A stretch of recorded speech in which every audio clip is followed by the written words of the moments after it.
नमस्कार। एक नई वीडियो में आप सभी का बहुत बहुत स्वागत है। तो हम लोगों ने पिछले कल किया था सूरत पश्चिम का प्रवेश द्वार, और हमने जाना था कि सूरत को मक्का का प्रस्थान द्वार भी कहा जाता है। तो कुछ महत्वपूर्ण परिभाषाएं जो दी हुई है यहाँ, वो है वाणिज्य केंद्र किसे कहते हैं। तो बेटा, एक ऐसा स्थान जहाँ विभिन्न उत्पादन केंद्रों से आने वाले माल को खरीदा जाता है और बेचा जाता है। मान लीजिए मैंने किसी चीज़ को खेतों में बीजा हुआ है ना, तो मैंने उसको बेचना है, तो उसके लिए विभिन्न केंद्र होते हैं। तो वाणिज्य केंद्र क्या होता है? ऐसा स्थान होता है जहाँ पर मैं अपनी चीज़ को बेचूंगा और कोई दूसरा व्यक्ति है उसको खरीदेगा। ठीक है, तो उसे हम वाणिज्य केंद्र कहते हैं। वाणिज्य केंद्र एक ऐसा स्थान जहाँ विभिन्न उत्पादन केंद्रों से आने वाले माल को खरीदा जाता है और बेचा जाता है। उसके बाद हमारी अगली जो परिभाषा है वो है हुंडी।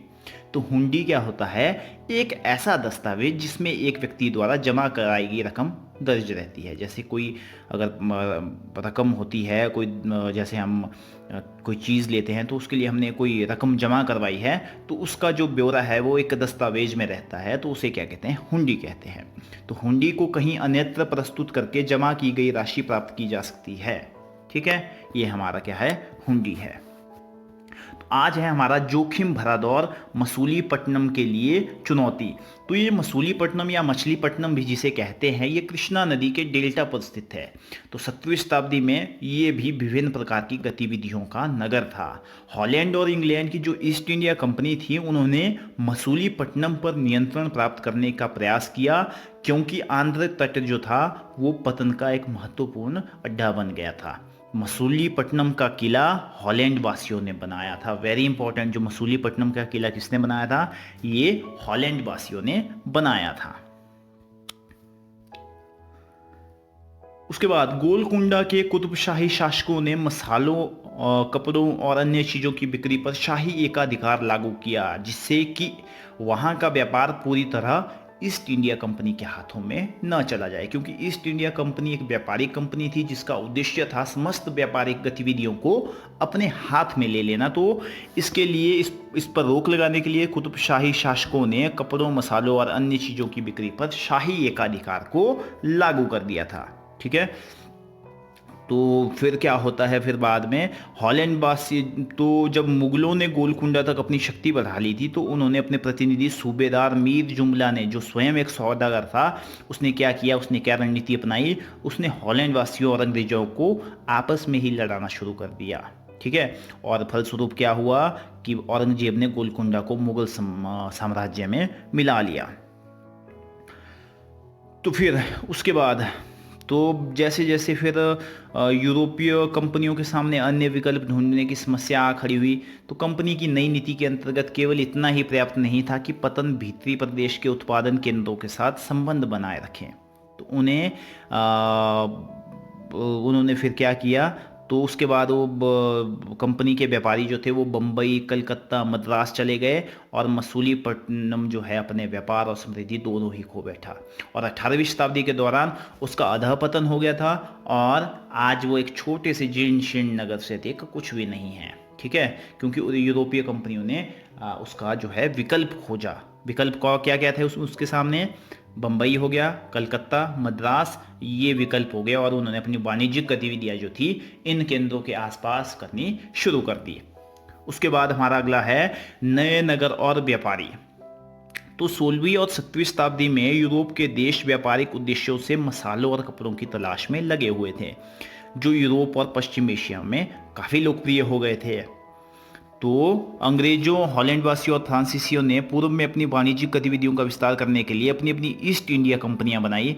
ठीक है, प्रारंभ में मुल्ला अब्दुल गफूर और वीरजी बोरा जैसे कुछ बड़े भारतीय व्यापारियों ने, जिनके पास बड़ी संख्या में जहाज थे, उनका मुकाबला किया। लेकिन यूरोपीय कंपनियों ने समुद्री व्यापार पर अपना नियंत्रण स्थापित करके अपनी नौ शक्ति का प्रयोग किया, और भारतीय व्यापारियों को अपने एजेंट के रूप में काम करने के लिए उनको मजबूर कर दिया। तो इस प्रकार से जो अंग्रेज हैं वो एक वाणिज्यिक और राजनीतिक शक्ति के रूप में उभरे, और इस तरह से उन्होंने क्या कहा? अपना जो साम्राज्य स्थापित किया। भारत में भी उन्होंने अपना साम्राज्य स्थापित किया। ठीक है, तो 18वीं शताब्दी में क्या होता है कि बम्बई, कलकत्ता और मद्रास जैसे नगरों का उदय होता है, जो कि आज महानगर है। शिल्प और वाणिज्य में बड़े बड़े परिवर्तन आए जब बुनकर जैसे कारीगर और सौदागर यूरोपीय कंपनियों द्वारा नए नगरों में स्थापित ब्लैक टाउन्स में स्थानांतरित हो गए। ब्लैक टाउन्स, ब्लैक यानी देसी व्यापारियों को, शिल्पकारियों को इन ब्लैक टाउन्स में सीमित कर दिया गया कि जो देसी व्यापारी है वो यहीं पर व्यापार कर पाएंगे, ब्लैक टाउन्स में ही। ठीक है, जबकि गोरे शासकों ने मद्रास में फोर्ट सेंट जॉर्ज और कलकत्ता में फोर्ट सेंट विलियम की शानदार कोठियों में अपने आवास बनाए। ठीक है, और 18वीं शताब्दी में शिल्प कलाओं और वाणिज्य की कहानी हम अब अगले वर्ष पढ़ेंगे। तो जो ब्लैक टाउन्स है, तो जैसे भारतीय देसी जो हमारे व्यापारी थे उनको ब्लैक टाउन्स तक ही सीमित कर दिया गया, उनको वहीं स्थानांतरित भी कर दिया गया जो बुनकर थे। ठीक है, तो ये इनकी अंग्रेजों की एक सोची समझी एक साजिश थी और जिसमें वो कामयाब रहे। इस प्रकार से उनका उद्देश्य क्या था? उनका उद्देश्य था जो भारत के हमारे व्यापारी हैं या भारत के बुनकर हैं, शिल्पकार हैं, उनकी वाणिज्यिक गतिविधियों को सीमित कर देना, ये इनका प्रमुख उद्देश्य था। और अब बारी है आज के कार्यपत्र की। आज दिनांक 30/10/2020, हमारा विषय सामाजिक विज्ञान। ठीक है, और हमारे पाठ का नाम है नगर व्यापारी और शिल्पीजन। तो प्रश्न संख्या 1 का जो भाग क है वो है वाणिज्यिक केंद्र किसे कहते हैं। तो जैसा मैंने अपनी वीडियो में बताया कि एक ऐसा स्थान जहां विभिन्न उत्पादन केंद्रों से आने वाला माल खरीदा जाता है और बेचा जाता है, उसे क्या कहते हैं? वाणिज्यिक केंद्र कहते हैं। उसे क्या कहते हैं? उसे वाणिज्यिक केंद्र कहा जाता है। ठीक है, जैसे सूरत जो है वो क्या था अपने समय में एक प्रसिद्ध वाणिज्यिक केंद्र था। मसूलीपट्टनम, ये भी अपने समय के प्रसिद्ध वाणिज्यिक केंद्र थे। उसके बाद है हुंडी किसे कहते हैं। तो हुंडी एक ऐसा दस्तावेज जिसमें एक व्यक्ति द्वारा जमा कराई गई रकम दर्ज रहती है। तो हुंडी को आप कहीं अन्यत्र प्रस्तुत करके अपनी जो जमा राशि है उसको प्राप्त कर सकते हैं। उसके बाद है मसूलीपट्टनम कहाँ स्थित है और हॉलैंड एवं इंग्लैंड ने यहाँ नियंत्रण प्राप्त करने का प्रयत्न क्यों किया। तो ये जो मसूलीपट्टनम है ये कृष्णा नदी के डेल्टा पर स्थित है। ठीक है, जिसे मछलीपट्टनम भी जाना जाता है। तो हॉलैंड और इंग्लैंड की ईस्ट इंडिया कंपनियों ने यहाँ पर नियंत्रण प्राप्त करने का प्रयास किया, क्योंकि ये जो मसूलीपट्टनम था ये तब तक आंध्र तट का सबसे महत्वपूर्ण पतन बन गया था। आंध्र तट का सबसे महत्वपूर्ण पतन बन गया था, इसलिए उन्होंने क्या प्रयास किया? उस यहाँ पर नियंत्रण प्राप्त करने का प्रयास किया। फिर है गोलकुंडा के कुतुबशाही शासकों ने किन चीज़ों की बिक्री पर शाही एकाधिकार लागू किया और क्यों। तो गोलकुंडा के कुतुबशाही शासकों ने कपड़ों, मसालों और कुछ अन्य चीज़ों पर की बिक्री पर शाही एकाधिकार लागू किया। तो उद्देश्य क्या था इस शाही एकाधिकार को लागू करने का? शाही एकाधिकार को लागू करने का प्रमुख उद्देश्य ये था कि अगर शाही एकाधिकार लागू न किया गया, उनका मानना ऐसा था कि अगर शाही एकाधिकार को लागू न किया गया तो पूरा का पूरा व्यापार जो है वो ईस्ट इंडिया कंपनी के हाथों में चला जाएगा। ठीक है, तो उसके बाद है मद्रास जैसे बड़े नगरों में स्थित ब्लैक टाउन्स में कौन रहता था। वेरी इंपॉर्टेंट क्वेश्चन कि मद्रास जैसे बड़े नगरों में जो ब्लैक टाउन्स बनाए गए थे उसमें कौन रहता था। तो ब्लैक टाउन्स में कौन रहता था?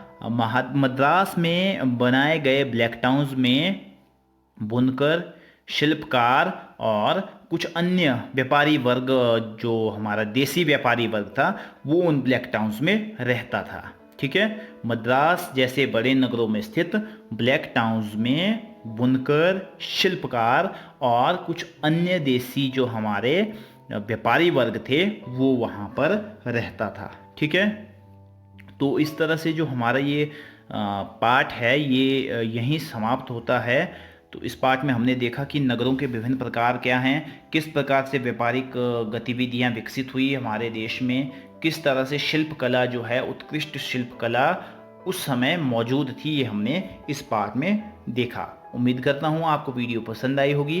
वीडियो को देखने के लिए आपका बहुत बहुत आभार। जय हिंद, जय हिमाचल।